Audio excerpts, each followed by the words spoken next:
ଆଜି ଚାଲନ୍ତୁ ଶୁଣିବା ଜହ୍ନମାମୁଁର ବେତାଳ କଥାର ଗୋଟେ ଗପ, ସିଦ୍ଧାନ୍ତ ବଦଳ। ସେହି ବର୍ଷା ମୁଖର ଝଡ଼ ରାତିରେ ରାଜା ବିକ୍ରମାର ପୁନର୍ବାର ବୃକ୍ଷଟି ପାଖକୁ ଫେରିଆସିଲେ। ଘନ ଘନ ବିଦ୍ୟୁତ୍ ଯୋଗେ ଦିଶି ଯାଉଥାଏ କେତୋଟି ଭୟଙ୍କର ମୁହଁ। ଶ୍ୱାନ ସାପଦମାନଙ୍କର ରଡ଼ି ସହିତ ମିଶି ଯାଉଥାଏ ଅଶରୀରମାନଙ୍କ ଅଟ୍ଟହାସ୍ୟ। କିନ୍ତୁ ସେସବୁ ପ୍ରତି ଭ୍ରୂକ୍ଷେପ ନ କରି ରାଜା ବୃକ୍ଷାରୋହଣ କଲେ ଏବଂ ଶବଟିକୁ ଉତାରି ଆଣିଲେ। ତାକୁ କାନ୍ଧରେ ପକାଇ ତାପରେ ସୁନସାନ ଶ୍ମଶାନ ଅତିକ୍ରମ କରିବାକୁ ଆରମ୍ଭ କରିବା ମାତ୍ରେ ଶବସ୍ଥିତ ବେତାଳ କହିଲା, ରାଜା, ମଧ୍ୟରାତ୍ରରେ ତମେ କାହିଁକି ଏଭଳି ଶ୍ରମ କରୁଛ ମୁଁ ବୁଝିପାରୁନାହିଁ। ଅନେକ ସମୟରେ ବୁଦ୍ଧିମାନ ଲୋକ ବି ନିଜ ସିଦ୍ଧାନ୍ତ ବଦଳାଇ ଦିଅନ୍ତି। ତମେ ବି ତାହା କରିପାର। ଗୋଟିଏ ଦୃଷ୍ଟାନ୍ତ ଦେଉଛି, ମନ ଦେଇ ଶୁଣ। ଶୁଣିଲେ ଶ୍ରମଭାର ଲଘୁ ମନେ ହେବ। ବେତାଳ ଗପିଲା। ବସନ୍ତ ଜଣେ ବୁଦ୍ଧିମାନ ଆଉ ଉଚ୍ଚଶିକ୍ଷିତ ଯୁବକ। ସେ ସହରରେ ଗୋଟେ ଉଚ୍ଚ ପଦରେ ଅଧିଷ୍ଠିତ ଥାଏ। ତା ମା ବାପା ଶୀଘ୍ର ତାକୁ ବିବାହ କରିଦେବାକୁ ଚାହୁଁଥିଲେ। ସେମାନେ କନ୍ୟା ବି ଠିକ୍ କରିସାରିଥିଲେ। ସେମାନଙ୍କ ଗାଁର ଝିଅ। ନାମ ମମତା। ଝିଅଟିର ସ୍ୱଭାବ ବହୁତ ଭଲ, ତେବେ ସେ ଦେଖିବାକୁ ସେତେ ଭଲ ନୁହେଁ। ଝିଅଟି ବସନ୍ତକୁ ଖୁବ୍ ପସନ୍ଦ କରୁଥିଲା, କିନ୍ତୁ ବସନ୍ତ ତାକୁ ପସନ୍ଦ କରୁନଥିଲା। ବସନ୍ତ ଛୁଟିରେ ଗାଁକୁ ଆସିଥାଏ। ବାପା ମା ବିବାହ କଥା ଉଠାଇଲେ। ସେ ନାନା ବାହାନା ଦେଖାଇ ସେ ପ୍ରଶ୍ନ ଏଡ଼ାଇଗଲା। ହଁ ନା କିଛି କହିଲା ନାହିଁ। ସେଦିନ ସଞ୍ଜବେଳେ ବସନ୍ତ ଗାଁ ମୁଣ୍ଡ ତୋଟାରେ ବୁଲୁଥାଏ। ହଠାତ୍ ବର୍ଷା ପଡ଼ିଲା। ସେ ଦୌଡ଼ି ଦୌଡ଼ି ଯାଇ ତୋଟା ସେପରି ଗୋଟେ ଖପରୁଲି ଘର ବାରନ୍ଦାକୁ ଉଠିଗଲା। କିନ୍ତୁ ସେ ଆଂଶିକ ଓଦା ହୋଇଯାଇଥାଏ। ପୁଅ, ବାହାରେ କାହିଁ ଠିଆ ହୋଇଛ? ଭିତରକୁ ଆସ। ଏହା କହି ଜଣେ ବୟସ୍କା ମହିଳା କବାଟ ଖୋଲିଦେଲେ। ବସନ୍ତ ଭିତରକୁ ଗଲା। ମହିଳା ଡାକ ପକାଇଲେ, ଆରେ ସନ୍ଧ୍ୟା, ଗୋଟେ ଗାମୁଛା ଆଣିଲୁ। ସେହି ସନ୍ଧ୍ୟାବେଳେ ସନ୍ଧ୍ୟା ନାମଟି ବସନ୍ତକୁ ଭାରି ଭଲ ଲାଗିଲା।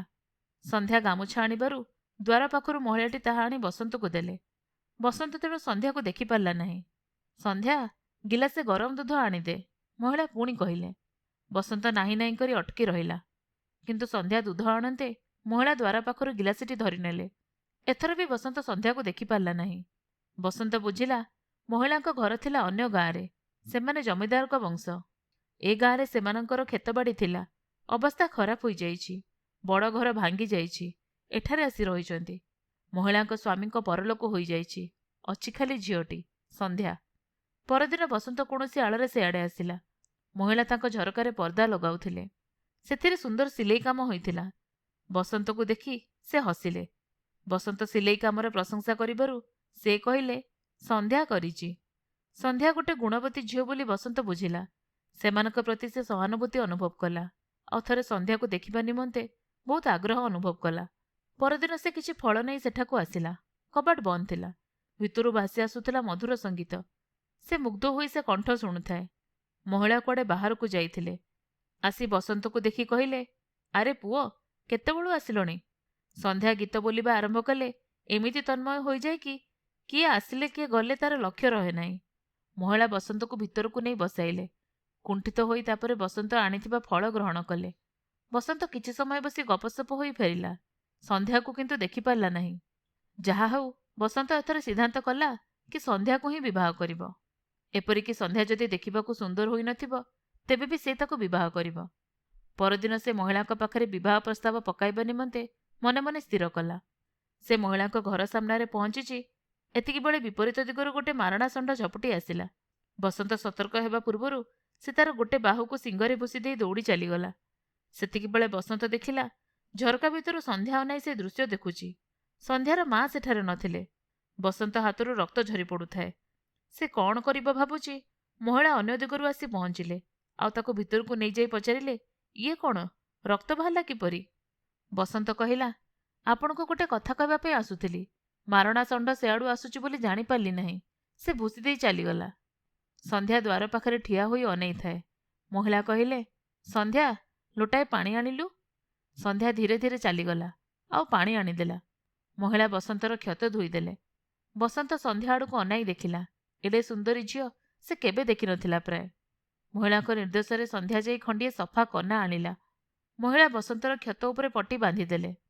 ତାପରେ ମହିଳା ପଚାରିଲେ, ପୁଅ, କ'ଣ କହିବାର ଥିଲା କି? ବସନ୍ତ କହିଲା, ଏମିତି କିଛି ନୁହେଁ। ଅଳ୍ପ ଦିନ ଭିତରେ ବାପା ମା ମୋ ବିବାହ ବ୍ୟବସ୍ଥା କରୁଛନ୍ତି। ଆପଣ ଦୁହେଁ ନିଶ୍ଚୟ ନିମନ୍ତ୍ରଣ ରକ୍ଷା କରି ଆସିବେ। ଏହାପରେ ବସନ୍ତ ଘରକୁ ଫେରିଗଲା। ବେତାଳ ଟିକେ ଚୁପ୍ ରହି ପଚାରିଲା, ରାଜା, ବସନ୍ତ ଯଦି ସନ୍ଧ୍ୟା ସହ ତାର ବିବାହ ପ୍ରସ୍ତାବ ପକାଇବାକୁ ଯାଇଥିଲା, ତେବେ ସେ ହଠାତ୍ ନିଜ ସିଦ୍ଧାନ୍ତ ବଦଳାଇ ଗୋଟିଏ ମାମୁଲି କଥା କହି ଚାଲି ଆସିବାର କାରଣ କ'ଣ ହୋଇଥାଇପାରେ? ସନ୍ଧ୍ୟା ଅତ୍ୟନ୍ତ ସୁନ୍ଦରୀ ହୋଇଥିବାର ଦେଖି ନିଜକୁ ତାର ଯୋଗ୍ୟ ମଣିଲା ନାହିଁ ନା କ'ଣ? ପାରିଲେ ମୋ ପ୍ରଶ୍ନର ଉତ୍ତର ଦିଅ। ଉତ୍ତର ଦେବାର ଶକ୍ତି ଥିବା ସତ୍ତ୍ୱେ ଯଦି ନୀରବ ରହିବ, ତେବେ ତୁମ ଶିର ହେବ ସ୍କନ୍ଧଚ୍ୟୁତ। ମୁହୂର୍ତ୍ତେ ମଧ୍ୟ ବିଳମ୍ବ ନ କରି ରାଜା ବିକ୍ରମାର୍କ ଉତ୍ତର ଦେଲେ, ସନ୍ଧ୍ୟା ଗୁଣବତୀ ଆଉ ସୁନ୍ଦରୀ। ଗୁଣ କଥା ଜାଣି ବସନ୍ତ ମୁଗ୍ଧ ହୋଇଥିଲା। ରୂପ ଦେଖି ସେ ଆହୁରି ମୁଗ୍ଧ ହେବା କଥା। କିନ୍ତୁ ତା ପୂର୍ବରୁ ବସନ୍ତର ହାତକୁ ଷଣ୍ଢ ମାରିବାର ଦୁର୍ଘଟଣା ଘଟିଗଲା। ମଣିଷର ଅସହାୟ ଅବସ୍ଥାରେ ସେ ନିଜ ଲୋକଙ୍କଠାରୁ ସମବେଦନା ଚାହେଁ। ଯାହାକୁ ନିଜର କରିବାକୁ ଯାଉଛି ସେ ଯଦି ଏପରି ଦୁର୍ଘଟଣାରେ ଏଭଳି ବ୍ୟବହାର କରେ, ତେବେ ତାର ନାରୀସୁଲଭ କୋମଳତା କେଉଁଠି? ସେଇ ଗୋଟିଏ କଥାକୁ ଲକ୍ଷ୍ୟ କରି ତାର ସନ୍ଧ୍ୟା ପ୍ରତି ଥିବା ସମସ୍ତ ମନୋଭାବ ପରିବର୍ତ୍ତନ ହୋଇଛି। କାରଣ ଏଇଟା ସ୍ୱାଭାବିକ। ନାରୀ ଯେତେ ସୁନ୍ଦର ହେଲେ ମଧ୍ୟ ବା ଗୁଣ ଥିଲେ ମଧ୍ୟ ସେସବୁର କିଛି ମୂଲ୍ୟ ନାହିଁ ଯଦି ମୌଳିକ ନାରୀସୁଲଭ ଗୁଣ ନଥାଏ। ସେଇଠାରେ ହିଁ ସେ ତାର ସିଦ୍ଧାନ୍ତ ବଦଳାଇଛି। ଝିଅଟିର ହୃଦୟରେ ନାରୀସୁଲଭ କାମନୀୟତା ନଥିଲା। ବସନ୍ତ ଆହତ ହେବାବେଳେ ସେ ଦେଖି ମଧ୍ୟ କୌଣସି ବ୍ୟସ୍ତତା ପ୍ରକାଶ କରିବାର ପ୍ରମାଣ ନାହିଁ। ତା ମା କହିବା ପରେ ସେ ପାଣି ଆଣିବାକୁ ଗଲା ଧୀରେ ଧୀରେ। ତାର ଉତ୍କଣ୍ଠା ନଥିଲା। ବସନ୍ତ ତା ଆଖି ଆଉ ଆଚାର ବ୍ୟବହାରରେ ଏହି କରୁଣା ଭାବର ଅଭାବ ଲକ୍ଷ୍ୟ କରିଥିବ।